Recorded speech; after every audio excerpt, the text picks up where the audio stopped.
I want to stay on something here now that we're on tangents, and I'm going to my Twitter account. So hang on. Is not every Last sports week, talk show a tangent show? It's the way right? it's made these days. Well, hang on. So last week, you and I did. You, Mike, and I. We were doing something regarding Dion Shedeur. Shit, where'd the comment go? I knew it. I knew it. We couldn't go the whole show. I tried desperately. I wanted to get us away from Shedeur Sanders, but we had to go there one way or another. Well, here's why. So we were talking about Shedeur. So when we were doing the show on Friday, Shedeur hadn't been drafted in round 1. He didn't get drafted in round 2, or 2 and 3, and basically, all of a sudden, the three of us get called racist, or we basically say. I can't find the tweet. I wonder if it got deleted. We get a response. Look at this. 3 white guys talking about racism. Oh, that's rich. What? We can't talk about anything because we're white, or we can't talk about an issue? Like it annoyed me because that part of it, we weren't talking about race. But because we're talking about Shedeur, and we were 3 middle-aged white guys, because the comment said 3 middle-aged white guys. Right. We're not allowed to talk about Shedeur. If you're 3 middle-aged white guys, you can't talk about it in a sense of that you have to be racist. Look, a lot of the comments that we got on this came off TikTok. We get a lot of views on TikTok at Berliner Speaks. Yep. And if you're looking at the social media here, you can get to me at Instagram, X, Facebook, and TikTok at Berliner Speaks. Kevin, you can get on X at Kevin P. Winter. But a lot of the racist comments that we received were on TikTok. We got a tremendous amount there. Okay. Many years ago, and this will go back to, again, the days of Sports News Network.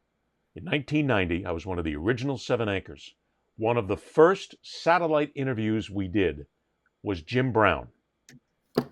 And Jim Brown, while being a legend in the NFL, is also someone who is very active in social causes and very active in causes that help the black athlete.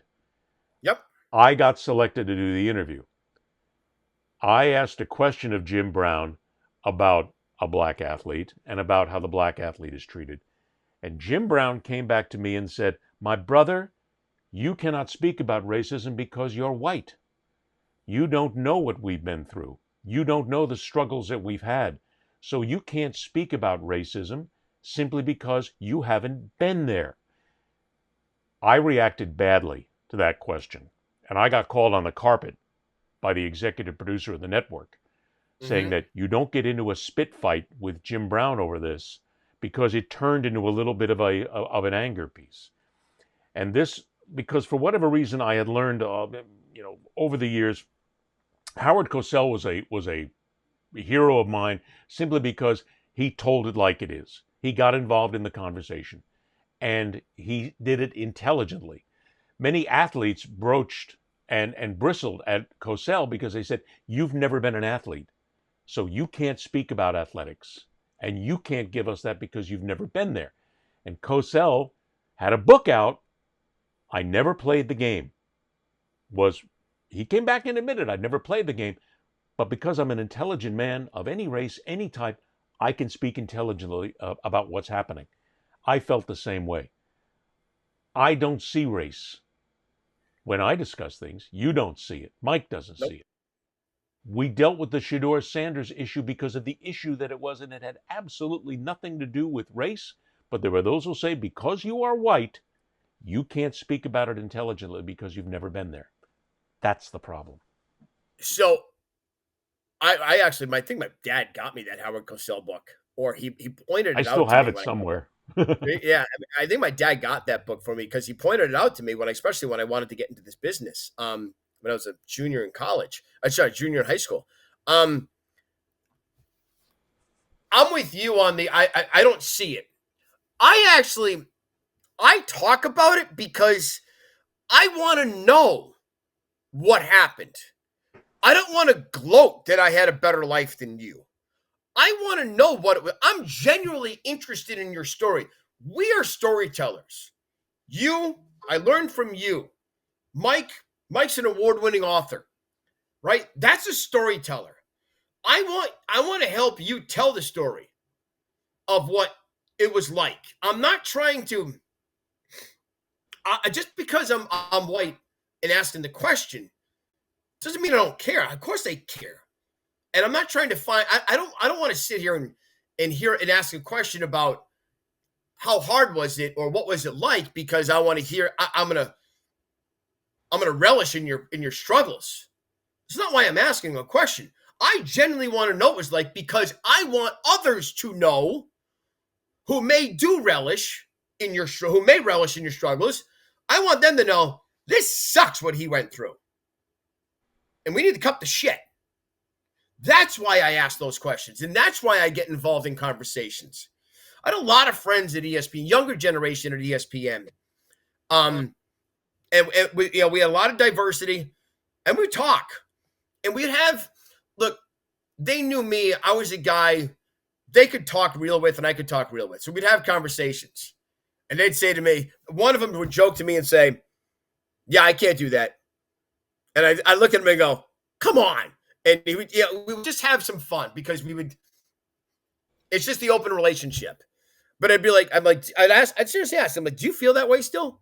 And you'd say, sometimes, even here. And I don't like that. It bothers me. So when I ask questions, when I talk about it, I'm not talking about it to offer an opinion of, oh, X side is right or X side is, or this side's right, this side's wrong. I talk about it because I care. And I want your story to be out there and your story to be told. And I'd like to think that one of my best strengths is asking questions. And I'd like to think one of my best strengths is getting something, pulling the next part out of you and pulling that emotion out of you.